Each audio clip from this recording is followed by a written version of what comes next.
आपकी वंदना हमने जंतर मंतर में बैठी उन महिलाओं के रूप में देखी। आपकी वंदना, आपका महिलाओं का सम्मान जब मणिपुर पे हमारी महिलाएं निवस्त्र हो रही थी, हमने तब देखी। आपकी वंदना और आपकी पूजा और सम्मान जब एक रेपिस्ट को बचाने के लिए, जब आप सत्ता पक्ष वालों को यह मालूम चलता है कि वोट की राजनीति में जरूरत है, तो मैं रिक्वेस्ट करती हूँ, हमें अधिकार चाहिए। दया का पात्र ना महिला कभी थी ना होगी। ये हमारी करुणा है, हमारी ममता है कि हम आपको, अपने आप को आपके सामने दया का पात्र बनने देते हैं। Shrimati Ranjeet Ranjan. Sir, don't believe. 10 minutes. धन्यवाद sir. 10 minutes. Thank you sir. एक महिला होने के नाते मैं आशा करूंगी कि आप 5 मिनट आप अपनी तरफ से मुझे देंगे, और मैं सत्ता पक्ष को भी कहूंगी कि आज महिलाओं का दिन है। मैं होम मिनिस्टर साहब से रिक्वेस्ट करती हूं कि 5 मिनट आप अपनी तरफ से मुझे दीजिएगा, अपनी पार्टी से दीजिएगा।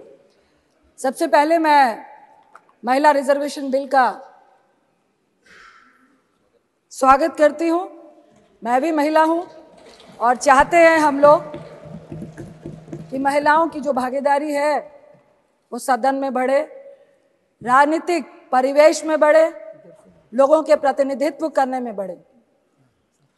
मैं एक आपत्ति दर्ज कराना चाहती हूं, जिसका नाम आपने दिया है महिला आरक्षण का नारी शक्ति विधेयक। ये नारी शक्ति विधेयक है, लेकिन अपने नाम दे दिया इसका नारी शक्ति वंदन विधेयक।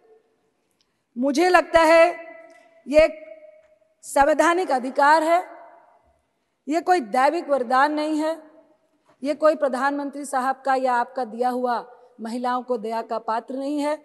ये हमारा एक संवैधानिक अधिकार है। आपने इसका नाम दैविक और दया और पूजा से जोड़ के, मुझे लगता है जो आंदोलन का इतिहास था उसको भी खत्म करने की कोशिश की है। ये एक मैं महिला होने के नाते बोल रही हूँ। वंदना आपके सरकार में महिलाओं की कितनी होती है यह हम सबको मालूम है।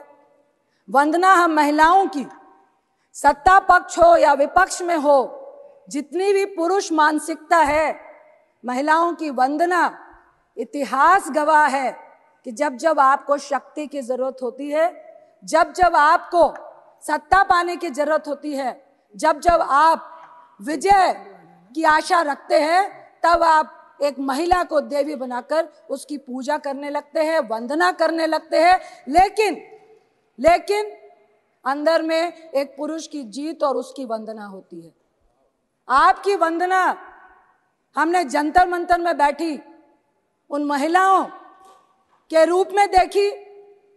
आपकी वंदना, आपका महिलाओं का सम्मान जब मणिपुर पे हमारी महिलाएं निवस्त्र हो रही थी, हमने तब देखी। आपकी वंदना और आपकी पूजा और सम्मान जब एक रेपिस्ट को बचाने के लिए, जब आप सत्ता पक्ष वालों को यह मालूम चलता है कि वोट की राजनीति में जरूरत है, तो मैं रिक्वेस्ट करती हूँ, हमें अधिकार चाहिए। दया का पात्र ना महिला कभी थी ना होगी। ये हमारी करुणा है, हमारी ममता है कि हम आपको, अपने आप को आपके सामने दया का पात्र बनने देते हैं, क्योंकि हमारे में इतनी करुणा है। हम आज इस नए सदन में बैठे हुए हैं, मैं प्रशंसा करती हूँ, बहुत अच्छा है, लविश है। लेकिन एक बात जरूर कहूंगी, जो पुराना सदन है वो घड़े का पानी है, और ये जो नया है रेफ्रिजरेटर का पानी है। और घड़े के पानी की जो महक होती है ना, वो जिंदगी सालों सालों तक हम भूल नहीं पाते हैं। बस इतना फर्क है, ये आपको भी सोचना पड़ेगा कि आखिर ये फर्क इस पुराने बिल्डिंग और नए बिल्डिंग में क्यों है। मैं जरूर बोलूंगी कि आप महिलाओं के अधिकार की बात कर रहे हैं, मेघवाल साहब को मैं लोकसभा में कल सुन रही थी टीवी में बैठकर, आप बड़ी बड़ी वंदना और नारी शक्ति की बात कर रहे थे, लेकिन आपकी नारी शक्ति के लिए इतनी बड़ी प्रेरणा है सभापति जी कि जब इस नई बिल्डिंग का उद्घाटन हुआ तो हमारी महिला राष्ट्रपति आदरणीय मुर्मू जी को उद्घाटन तक में नहीं बुलाया गया। यह है आपकी नारी वंदना। 13 साल से हमारा आरक्षण, हमारा अधिकार, हमारा सम्मान से हम वंचित हैं, लेकिन मुझे आपके इस बिल में षड्यंत्र नजर आता है। 13 साल से राज्यसभा में हम लोगों ने पारित किया था और आज आप इसको लेकर आए हैं, अरे प्लीज सुनिए ना।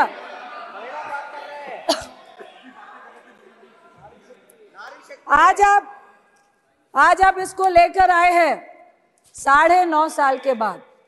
2014 में आप सत्ता में आए, आपके मैनिफेस्टो में था महिला आरक्षण देना है। 9.5 साल क्यों लग गए? मेरा पहला सवाल आपसे यही है।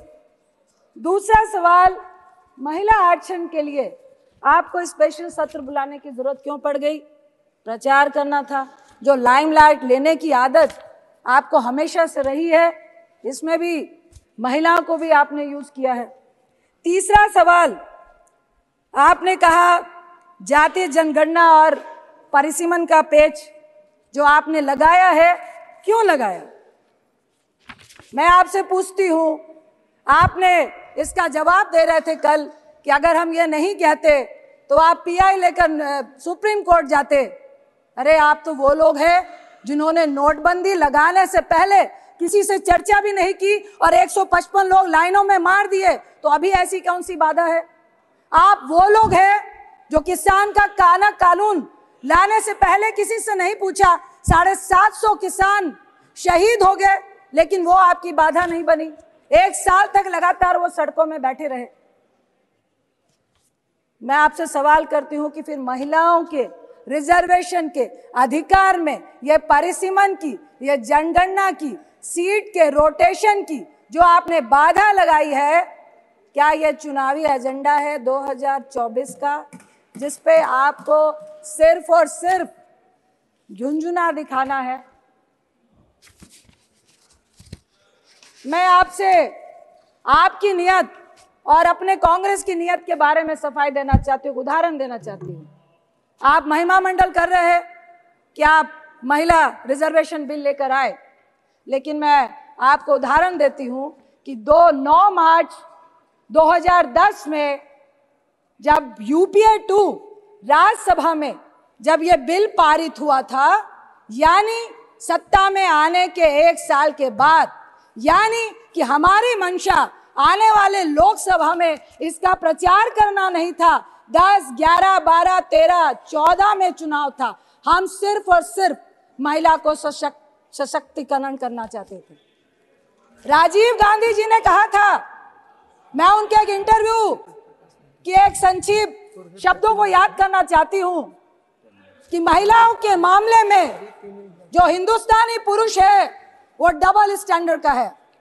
एक तरफ तो वो ऊंचे सिंहासन में महिला को बैठाता है, लेकिन दूसरी तरफ जब उसको सम्मान और समानता का अधिकार देने की बारी आती है, तब वो अपना पल्ला खींच लेता है, जैसा कि आपने हमारी राष्ट्रपति जी के साथ किया,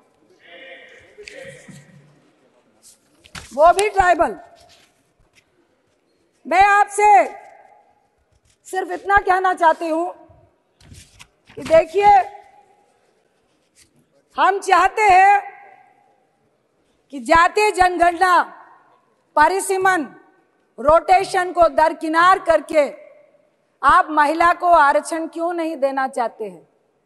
इसका मतलब है आप पुरुष के हिस्से में से महिलाओं को हिस्सा नहीं देना चाहते हैं। आप परिसीमन करेंगे, सीटें बढ़ाएंगे, उसके बाद आप महिलाओं को एक अलग से हिस्सा देंगे। आखिर क्यों नहीं आज के हिस्से में आप महिलाओं को हिस्सा देना चाहते हैं। मैं आपसे इतना ही कहूंगी कि हमारा जो महिलाओं को मजबूत करने का जो महिला का बिल था, वो यूपीए 2 में जो राज्यसभा में पास हुआ, हम चाहते हैं कि ये जो आपने नारी शक्ति का वंदन विधेयक का नाम दिया है, इसको समानता का अधिकार दे, हमें वंदना और पूजा नहीं करें। इसके साथ मैं आपसे जरूर कहूंगी कि हम चाहते हैं कि ये बिल पास हो, SC ST के साथ OBC महिलाओं को भी अधिकार मिले, क्योंकि हमारी और आपकी जैसी महिलाएं संघर्ष करके आई हैं, कल भी आ जाएंगी। हमें भी संघर्ष करना पड़ता है, लेकिन इस राजनीति के फील्ड में, इस मैदान में एक अकेली महिला अगर वो समाज के लिए अच्छा भी करती है, लेकिन इस राजनीति के दलदल में उसका अकेले कूदना, संघर्ष करना आज भी बहुत जटिल है। क्योंकि अगर महिला मजबूत है, आपके साथ कंधे से कंधा मिलाकर चलना चाहती है, अपनी राय रखना चाहती है, वो जो पुरुष मानसिकता है उसको गवारा नहीं है। हम चाहते हैं, मैं अपनी पक्ष की महिलाओं से भी कहूंगी कि जब मणिपुर की घटना घटी, जब किसी भी रेप की घटना घटती है, जब हमारी पहलवान बच्चियां बैठती है, आपका समय तो समाप्त हो रहा है। समानता का अधिकार दिया है आपने महिलाओं को, ऐसा अधिकार दिया है समानता का अपनी महिला मंत्रियों को कि उनको कह दिया जाता है कि एक शब्द भी महिला के शोषण के खिलाफ आपका निकलना नहीं चाहिए।